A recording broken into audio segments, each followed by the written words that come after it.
we were like, where's your landfill data? And Yeah. then they're like, we don't produce any landfill. Welcome to Grounded, the Sustainable Business and Careers podcast, where we explore how professionals, especially those early in their careers, can shape their work to include making a positive impact on the planet.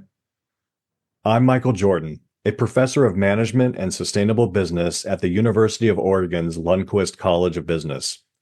Grounded is an independent production informed by my work at the university, but not an official U of O program. This podcast is part of my personal mission to help the next generation of business leaders build meaningful careers and to show that the methods of good business are also the methods of sustainable progress. Each episode, I talk with leaders, innovators, and frontline staff, sharing ideas and insights you can use to shape your own path. Let's get started.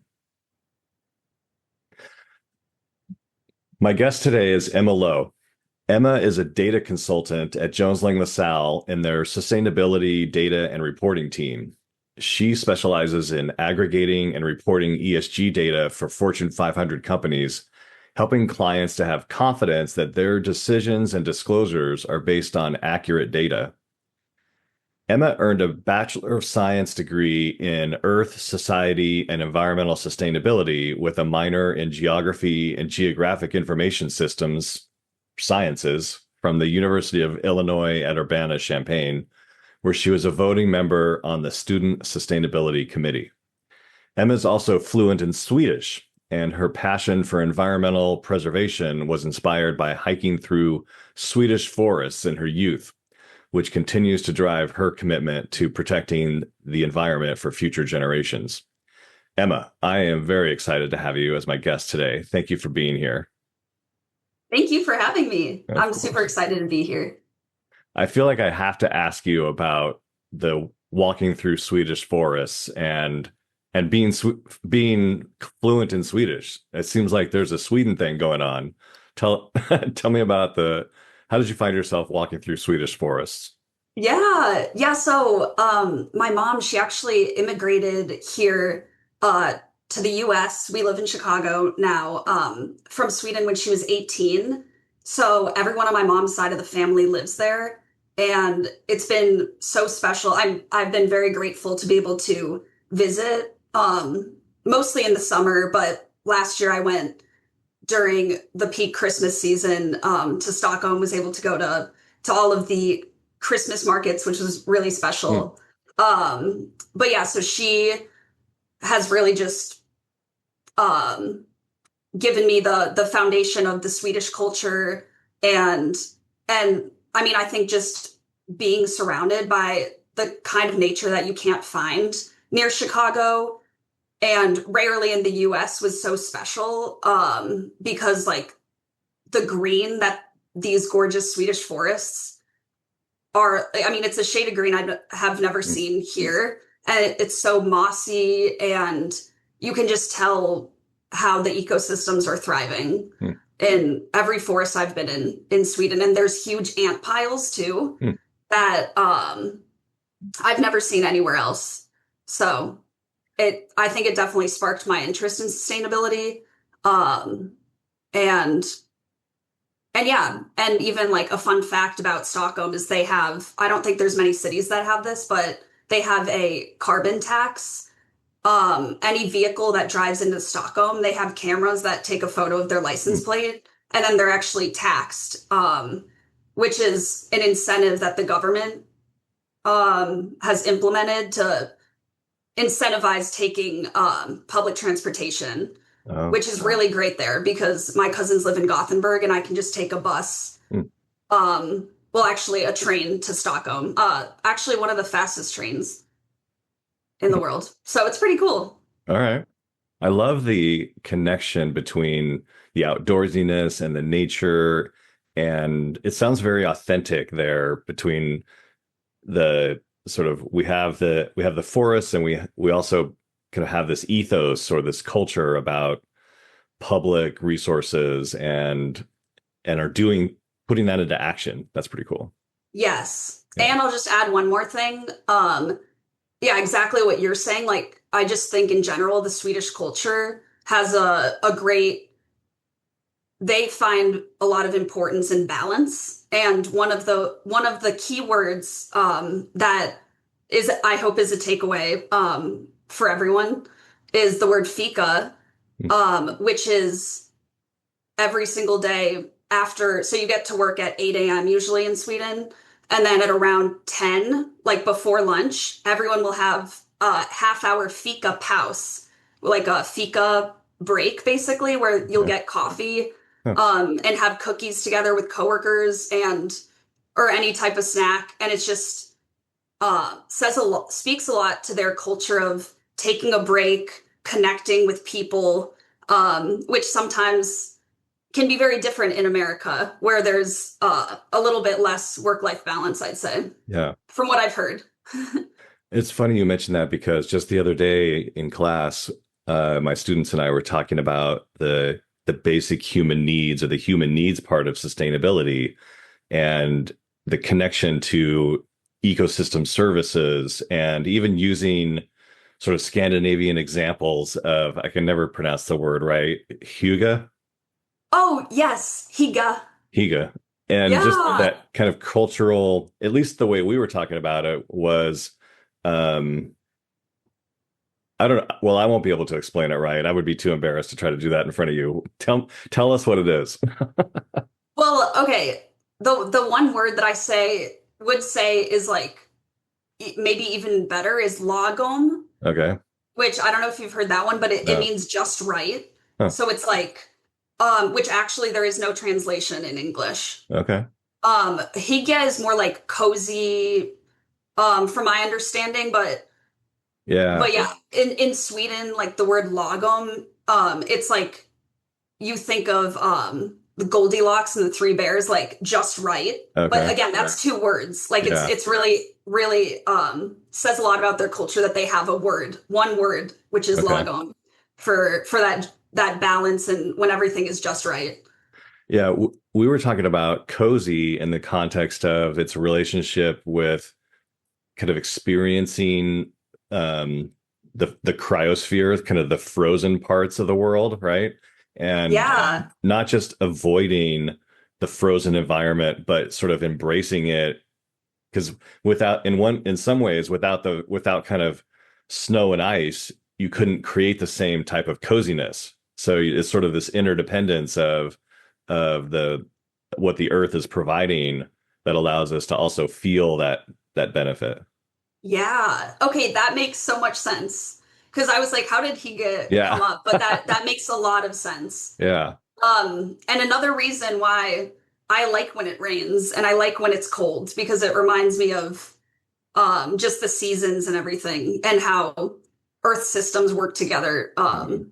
Yeah, constantly. Well, speaking of Earth systems, I wanted to ask you a little bit more about your education background at the University of Illinois, and your studies on science and Earth, society, and environmental sustainability, and geography and geographic information sciences. Can you just tell me a little bit more about, even in retrospect, are there things tools that you learned, concepts that you explored at school that are kind of your favorites, and whether or not they relate to the work you're doing now? I'm just kind of curious. Tell us a little bit about what you studied. Yeah, yeah. So I would say, so my major of Earth Society Environmental Sustainability, I had a concentration in um, the environment in society. So it was how people interact with the environment, and how they also inflict, a lot of damage, unfortunately, through just everyday, Mm. a lot of greenhouse gas emissions are getting released into the atmosphere and how that affects like all of the systems, like I mean, even like precipitation, evaporation, and I mean, it's been leading to all of these more extreme weather events. So I would say a lot of the coursework had to do with how the Earth's physical systems are getting affected by increase of human population, for example, and and yeah, there was definitely like a very science heavy background in that major, but there was also um, like environmental economics. I took a lot of class or coursework tied to that, which was really interesting, and statistics. So basically, for my major, I was able to get a good science background while also getting to do my other favorite subject, which is math. And Hmm. I think one of the classes that really made me think about energy differently was this renewable energy class where we had to calculate how much energy even that it takes when you and the demand that it puts, when everyone wakes up at 6:30 a.m. and decides to make their cup of coffee, and how that impacts the grid as well. Like Okay. my professor was amazing, and I had never thought about energy the way that I had until that class, because of all these very mathematical calculations that we had to do Okay. in that class. Hmm. Do you feel like was energy a huge part of what you studied in environmental sustainability, or what were some of the other kind of focus areas? Yeah, I would say definitely energy, and a lot of climate, and life cycle. Actually, I would say life cycle analysis was one of the most important areas that I studied because it took you basically we had to do a project, where we were creating this product that was supposed to limit the the life cycle that it or basically to limit this product's life cycle by creating it out of reusable materials. So our idea was that we were going to create like a child's shoe because I mean many children unfortunately do not have quality shoes, and they're expensive and they're made from oftentimes raw rubber, which is extremely energy intensive because it takes a lot of oil to produce the rubber sole. Hmm. So we had to go through this whole, like, it sounds um, like a very small project, but it actually was really opened my mind up because you had to quantify,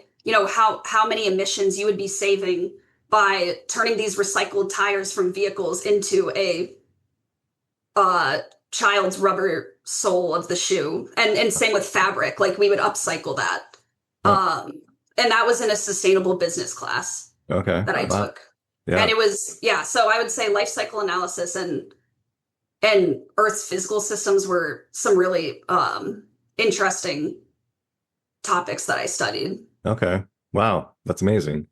What about so tell us then about your job today, and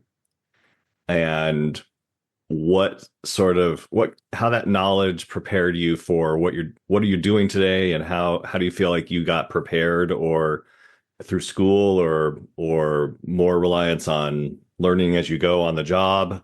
But tell us a little bit about what your job is today and sort of what the skills are. Yeah. Yeah, so I'm a data consultant on the data and reporting team at a commercial real estate company. And our team's goal is basically to report on our clients' portfolio, which is their buildings. And we report on their buildings' energy, emissions, water, and waste data, which then we eventually will end up disclosing to usually publicly to a reporting framework, like, for example, Carbon Disclosure Project, where it's basically a platform where companies can then report their environmental impact publicly, so all of their stakeholders can be aware of, what this company is doing to limit their impact on the environment, and then you can also use it to compare companies, particularly in like sub industries or within the same industry, against each other and how they're making progress towards their climate targets. So I would say, yeah, the way my major prepared me for that kind of data reporting was Not more just like the understanding of the damage that, I mean, I think it's 40% of the world's emissions are produced from or released because of building operations. That's something that I learned like in my major, but I never knew then how much of an impact you could make by helping these clients meet their sustainability targets and goals and reporting, like having their data fully disclosed. And being a part of that, like I never knew I was going to be in commercial real estate in sustainability. Hmm.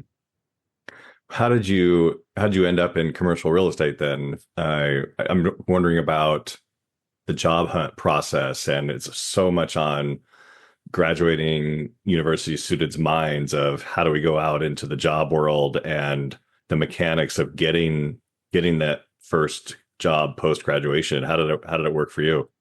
Yeah, yeah. So I was just applying to internships because I wanted to do an internship before a full-time job just to make sure that I enjoyed, the company's culture and everything like that. So I applied to an energy and sustainability internship at JLL, and or I'll give a little bit of background. Like the reason why that spoke to me, of course, was because my major was in sustainability. But then I was also the one of the voting board members of the Student Sustainability Committee, and then a chair of their energy working group. So it was basically where I collaborated with their voting board members for the SSC to allocate a $1.5 million annual budget to that was basically used for the development and seed funding of projects that had an environmental impact on the university. And how they got that budget of $1.5 million is because every student had like a $7 fee it was at the time, Hmm. like in their tuition each or just twice a year. Yeah, that would then or it would end up being $1.5 million, which is a lot of money that you can use for energy projects. So that's kind of why the word energy and sustainability intern um, spoke to me because I had some of that. I mean, I was just fascinated by energy because of some of my classwork, and then also, yeah, just having seen a lot of amazing energy projects happen at U of I. Like there was one building, actually, this is a funny connection. I was just having a coffee chat, meeting one of my new coworkers at Aon Center, like my company's corporate headquarters one day. And I ended Was up during finding your out that one internship? of, or this, sorry, this was actually when I was full time. Okay. But I ended up finding out that he had been an abroad student at U of I, Hmm. and he had done the energy modeling. He was uh, on the energy modeling team at my company, and he said that he did the energy modeling for one of the U of I campus buildings that had implemented geothermal energy, Okay. which was just so cool, like such a awesome connection.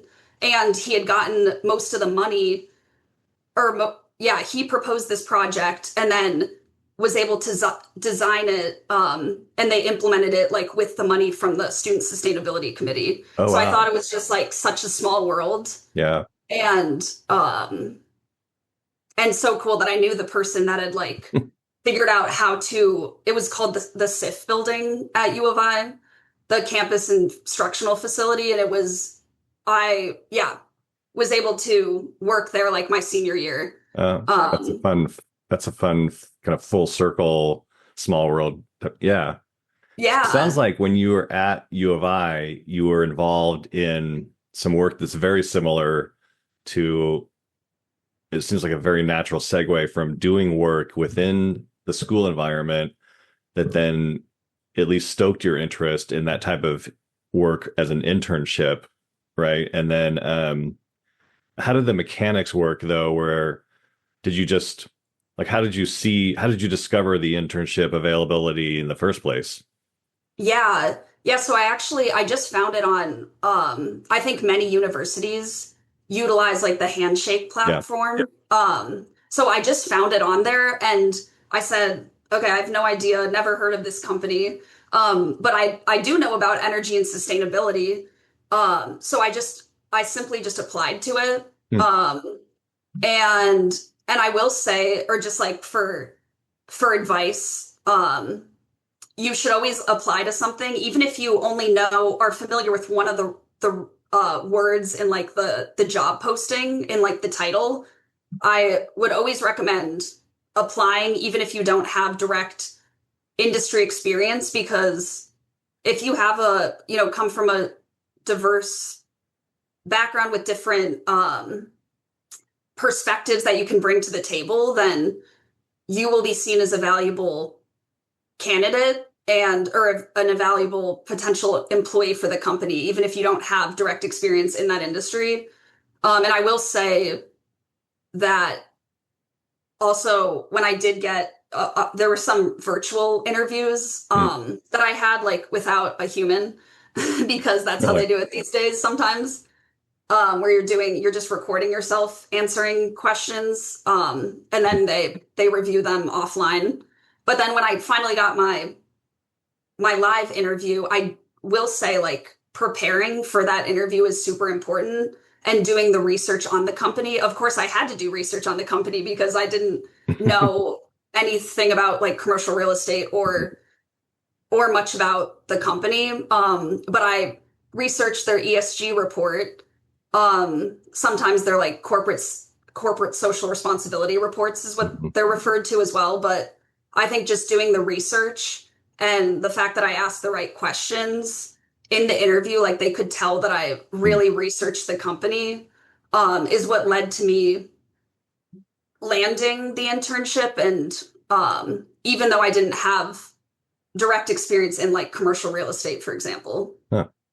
That's amazing. So, and then now you're working in what seems like a pretty specialized and important role for, because when you say, as soon as you say data, I think, wow, what is it that say? The data is the new oil, or just it's everywhere. It's in terms of importance for corporate functioning. And wouldn't that be great if data actually was the new oil? But, um, Yes. but so then I'm guessing there was a bit of an evolution of between internship and then getting the full-time position and then um, finding this type of specialty. Can you talk a little bit about um, the skills? Like how did that happen? How did you navigate going from the internship to your first full-time role to being focused on the data part of it? Or Yeah. did it just kind of happen because that's where the need was, or was there something specific, some specific skill that meant this is what you were meant to do? Yeah. Yeah. So I guess because I've always loved math and everything, I think that when you are an analyst, you have to be pretty good at math because I mean, again, most of what I do day to day is analyzing numbers and variances and particularly, with energy or monthly energy variances with my clients' buildings and reporting on their emissions and and yeah, we can get more into that too. But I think there were a lot of skills that I definitely like learned on the job. For example, Excel is really important when you're, or really with any sort of data related job. It doesn't have to be in sustainability. So I would say one thing that I wish I had taken a course on that helped me be successful, just like learning it on the job was, or I wish I had taken, an Excel course because I think most colleges now will offer some sort of Excel coursework. Hmm. And then, and actually now it's interesting because there's obviously AI and all of these GPTs tools that you can use. So I've learned a lot actually from the JLL GPT that we have that's just very similar to the regular chat GPT, but then it's a little more, has been trained with more commercial real estate data. So it's like I can ask it more specific questions, but it has I mean, it's taught me so much about Excel formulas. So I think even nowadays, I would also take maybe a class in learning how you can leverage AI to increase your productivity, because I know it's a very controversial, like AI is a very controversial tool, but it is the future. And I recently spoke to someone, and they said AI is not going to replace humans, but AI will replace humans that don't know how to use it to Right. make them more productive. Yeah. So I think, yeah, though that's something that I definitely wish I had taken coursework in. Hmm. And then also greenhouse gas accounting, because I never, like, I learned a lot about that on the job as well, and from mentors in my company. Um, but I think those would have been really useful skills to have known a little more about, yeah, just knowing more about carbon accounting Hmm. going into my job would have been nice. Okay. I think those are great examples of what I might even call kind of the technical skills side of roles like yours. I'm wondering too about soft skills, and communications comes up. It can be so many, communications can be so many things. Can you maybe talk a little bit about when it comes to the business communications related to your work? Who are the types of people that you need to connect with, that you need to talk to, or write to, or tell us about? Because I think communications is about what you can say that fits what the people you're talking to need, right? So I'd like to understand a little bit about the roles of the people that are really important for you to be able to communicate with, and what that takes. Yeah. Yeah, definitely. So I think communication skills are very important, like both verbal and written communication. And yeah, and I think also being able to break down a very technical, because obviously if you're in the data field, like, and you're in doing all of these very niche reporting or sustainability reporting where it can get very technical, you also have to be able to break it down to layman's terms, for those who may be, for example, facilities managers or FMs, that do not have a background in sustainability. Like, for example, I usually have to reach out to them in the data, if I see an energy or water variance that I need to investigate, then they're the ones that I have to reach out, tell them to create a rush work order to send a technician on site to see, what's causing this $200 increase in water consumption month over month.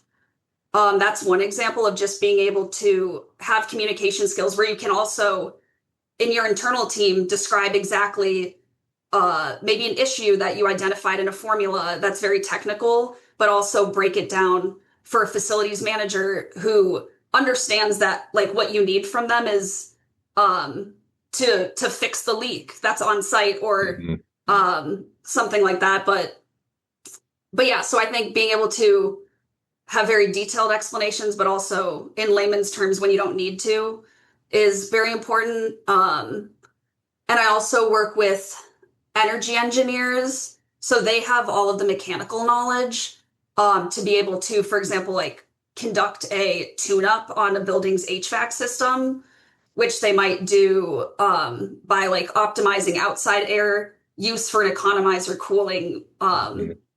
system, and that will end up saving a lot of excuse me, a lot of energy, because they won't have to run like mechanical cooling to cool the building. They can use outside air when it's cool enough outside.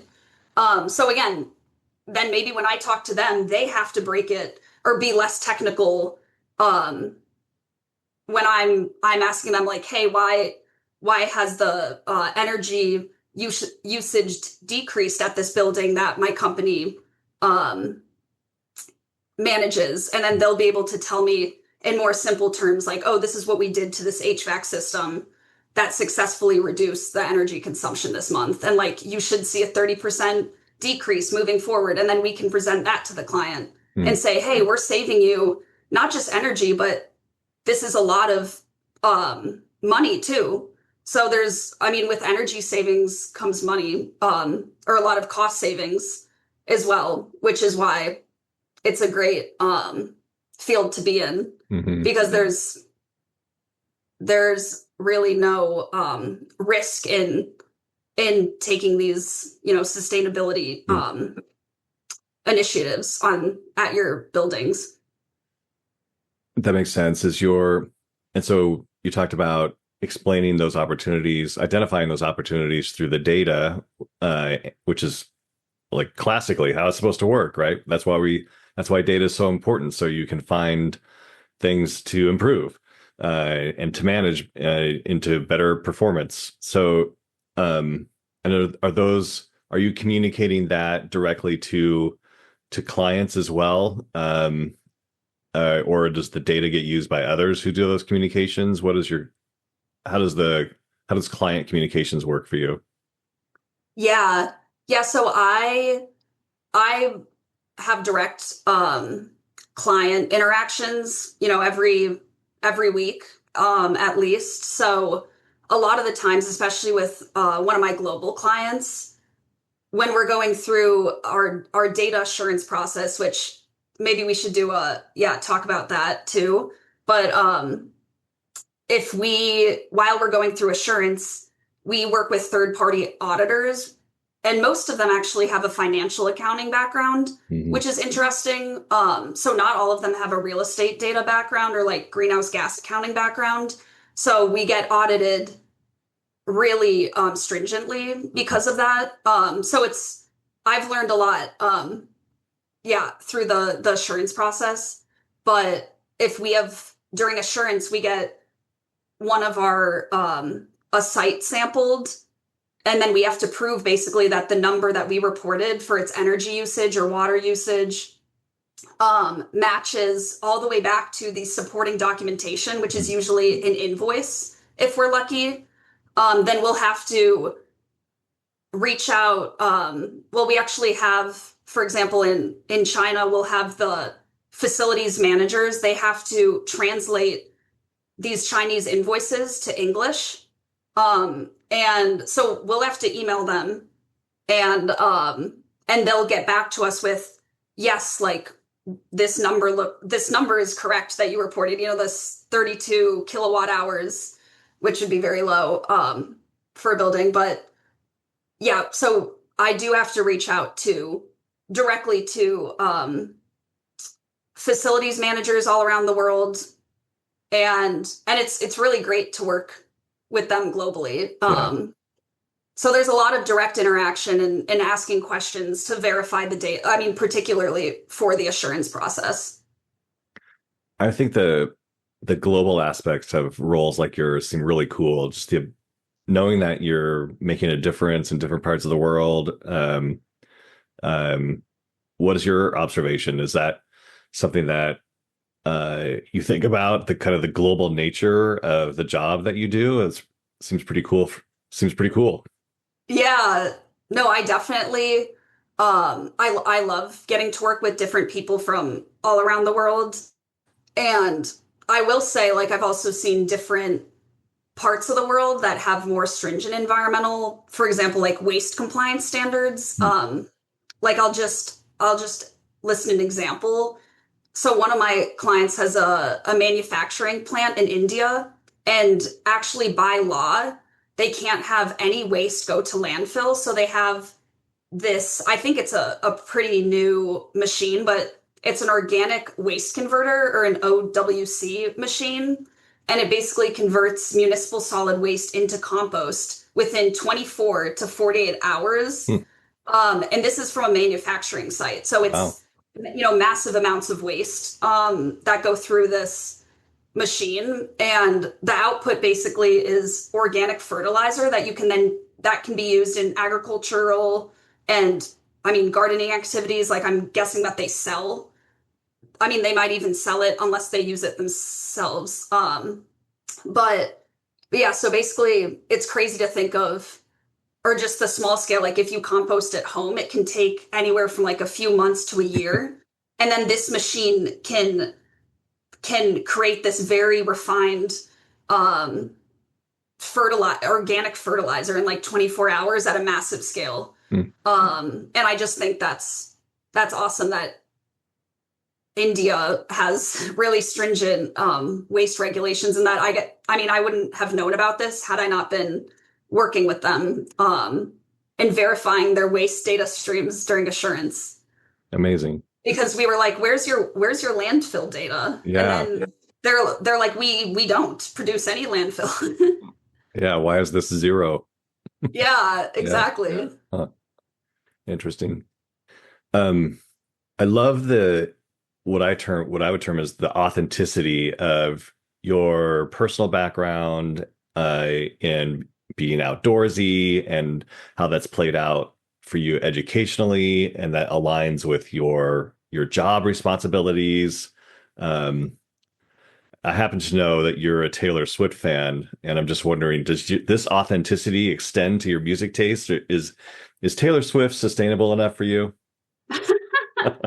That's a great question. Well, yeah, so I have seen the headlines about, yeah, Taylor Swift being one of the, or on the list of celebrities with the highest carbon emissions from flying in her private jet. And I think particularly during the Eras tour, where she performed in 5 continents. So I will say that she probably is not sustainable enough for me.